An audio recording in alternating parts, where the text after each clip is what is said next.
Good morning students, welcome to online classes.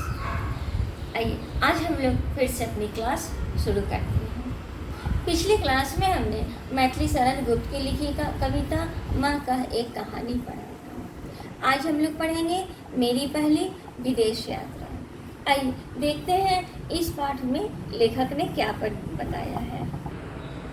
इस अध्याय में हमारे देश के पहले राष्ट्रपति डॉक्टर राजेंद्र प्रसाद जी की पूरी यूरोप यात्रा का वर्णन किया गया है। उन्होंने अपनी इस यात्रा का वर्णन करते हुए सभी प्रकार के अनुभव का परिचय दिया है। इस अध्याय में पिरामिड से लेकर वहाँ के रहन सहन और प्राचीन कला के अनेक अजीब वस्तुओं का वर्णन किया है। हमारे जीवन में भी कुछ यात्राएं ऐसी होती हैं जो जीवन भर हमें समर्पण रहती हैं। यह उसी प्रकार एक ज्ञान से भरपूर समर्पण डॉक्टर राजेंद्र प्रसाद जी द्वारा किया गया है। जब मैं यूरोप गया तब यह मेरी पहली विदेश यात्रा थी। मित्रों की सलाह पर मैंने सर्दी के लिए गर्म कपड़े बनवाए। मैं हमेशा केवल खादी ही पहना करता था। विदेश जाकर भी इस नियम को भंग करना मैंने उचित नहीं समझा, इसलिए कश्मीरी ऊन के कपड़े ही खादी भंडार द्वारा मंगवाकर बनवाए। कपड़े की काट छाँट भी देसी रखी। मैंने अंग्रेजी पोशाक अर्थात पहनावा न पहनने का निश्चय कर लिया। इससे दो लाभ हुए। एक तो बहुत कम खर्च में काम के लायक काफ़ी कपड़े तैयार हो गए। दूसरे, पोशाक हिंदुस्तानी थी, इसलिए उसमें कुछ भूल अथवा भद्दापन भी तो विदेशी समझ नहीं सकता था। अंग्रेजी पोशाक और रहन सहन धारण करने पर उन लोगों के फैशन और रीति नीति के अनुसार ही चलना फिरना, कपड़ा पहनना और खाना पीना पड़ता है। अपना रहन सहन कायम रखने से यह सब झंझट दूर हो जाते हैं। विशेषकर मेरे जैसे आदमी के लिए यह सब झंझट कुछ कम नहीं है, क्योंकि मैंने जीवन भर कपड़े और फैशन पर ध्यान नहीं दिया। मैंने कपड़ों को शरीर गर्म रखने और लज्जा निवारण का साधन मात्र ही समझा है। जहाज में मेरी पोशाक लोगों के कौतूहल अर्थात आश्चर्यजनक का केंद्र बनी रही। एक पारसी दंपति अर्थात पति पत्नी और एक अंग्रेज सज्जन मेरी ओर विशेष आकर्षित हुए। हम गांधी जी व उनके खादी वस्त्रों और शाकाहार के संबंध में बातचीत करने लगे। इस बातचीत में हमारा समय आसानी से कट गया। रास्ते में मुझे ज्ञात हुआ कि जब तक जहाज सुएज नहर से गुजरता है तब तक टॉमस कुछ कंपनी की ओर से ऐसा प्रबंध रहता है जो कि यात्री चाहे वह मोटर कार द्वारा जाकर कैरो नगर और उससे थोड़ी दूर पर स्फिंक्स को देखकर आ सकता है। मैंने यह देख आना उचित समझा। मेरे साथ कुछ और यात्रियों ने भी वहां जाने का प्रबंधन कर लिया।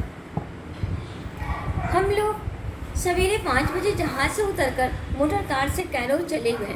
कैरो पहुंचने पर हाथ मुंह धोने और नाश्ता करने के लिए हम होटल में ले जाए गए। फिर हम कैरो का अजायब घर देखने गए। वहाँ पिरामिडों की खुदाई से निकली चीज़ें सुरक्षित हैं। यह अजायब घर बहुत ही सुंदर है।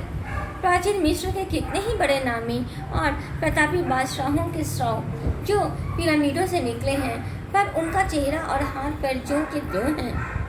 वे जिस कपड़े में लपेट कर गाड़े गए थे वह कपड़ा भी अभी तक वैसा ही लिपटा हुआ है।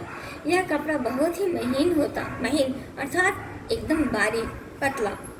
कहते हैं वह भारत से ही भेजा जाता है। उन दिनों वहाँ के निवासियों का विश्वास था कि आराम के सभी साधन यदि मूर्ति के साथ गाड़ दिए जाएं तो वह परलोक में आराम प्राप्त कर सकता है। इसी विश्वास के अनुसार पिरामिडों के अंदर शव के साथ सभी आवश्यक वस्तुएं गाड़ी जाती थीं, जैसे पहनने के कपड़े और गहने, बैठने के लिए चौकी आदि, खाने के लिए अन्य श्रृंगार के सामान, सवारी के लिए रथ और नाव भी। वे सब चीज़ें एक से एक अच्छी बनी थीं।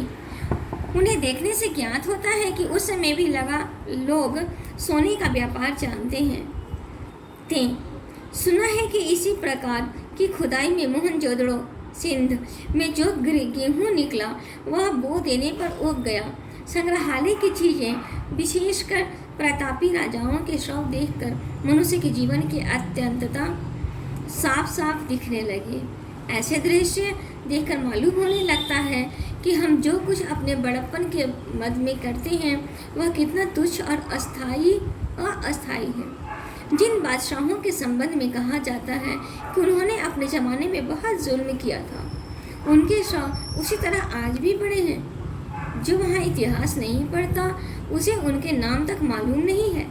यद्यपि अजायम घर का सफ़र मनोरंजन रहा, तथापि मेरे हृदय पर क्षणभंगुर अर्थात पल भर में नष्ट होने वाला जीवन की असारता का गहरा पड़ा। मैं वहाँ से उदास ही निकला। संग्रहालय के बाद हम लोगों के शहर की कुछ प्राचीन और प्रसिद्ध इमारतें दिखाई गईं, जिनमें एक प्रसिद्ध मस्जिद भी थी। मिस्र में मुसलमान पूरब दिशा की ओर मुँह करके नमाज पढ़ते हैं, क्योंकि यहाँ से काबा पूरब की ओर पड़ता है। यह एक हिंदुस्तानी को अजीब सा लगता है। वहाँ की मस्जिद भी इसी कारण पूरब की तरफ रहता है। वहाँ की भाषा अरबी है। यूरोपीय भाषाओं में सबसे अधिक प्रचार वहाँ फ्रांसीसी भाषा का है। लोग साफ सुथरे हैं। पुलिस वाले तुर्की फेस पहने हुए थे। यद्यपि कैरो पुराना शहर है, परंतु जिस हिस्से को हमने देखा वह बहुत कुछ आजकल के शहर जैसा ही था। दोपहर को भोजन करने हम लोग पिरामिड देखने के लिए गए। एक जगह पहुंचकर हमें मोटर कार छोड़ देनी पड़ी। वहां से ऊँटों पर सवार होकर पिरामिड तक जाना पड़ा। मेरे लिए ऊँट की सवारी बिल्कुल नई थी, क्योंकि मैं कभी ऊँट पर नहीं बैठा था।